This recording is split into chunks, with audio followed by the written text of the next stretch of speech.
Pour la deuxième fois en quelques semaines, Buitoni est à nouveau dans la tourmente d'un scandale alimentaire.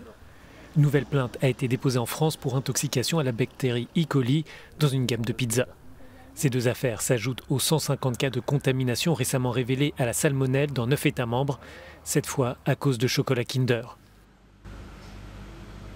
Ces affaires révèlent des failles dans le système européen de sécurité alimentaire, considéré pourtant comme l'un des plus sûrs au monde.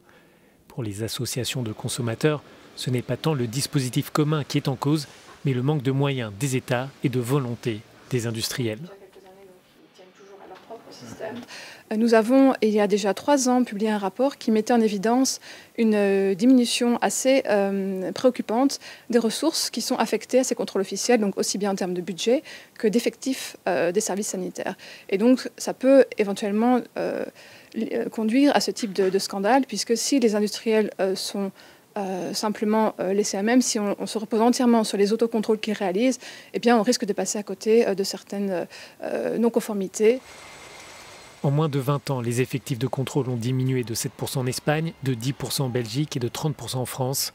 Le Parlement européen demande un renforcement législatif depuis de nombreuses années. Pour certains, il est paradoxal de laisser aux entreprises le soin de contrôler ses propres produits. Cette ambiguïté affaiblit le système européen. Non. Aujourd'hui, on a beau dire qu'on produit la meilleure alimentation du monde, ce qui est vrai. Mais quand je dis non, je suis peut-être un peu sévère en disant ça. Mais je pense que c'est aussi volontairement, parce que je pense qu'il faut que l'on progresse sur ce champ-là. Il faut qu'on améliore la législation et il y a encore une marge de progrès. Donc on peut avoir confiance, allez, je vais dire pour 80%, mais il y a une marge de 20% sur laquelle il nous faut encore progresser pour garantir un 100% donc, à l'échelle communautaire.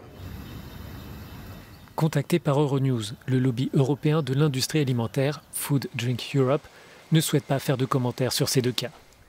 Ces affaires concernent les entreprises, explique l'organisation dans sa réponse écrite, avant d'ajouter que la sécurité alimentaire demeure une priorité pour Food Drink Europe et ses membres. Elle assure poursuivre son travail avec la Commission européenne, les partenaires des chaînes alimentaires et les acteurs pour assurer les standards de sécurité les plus élevés.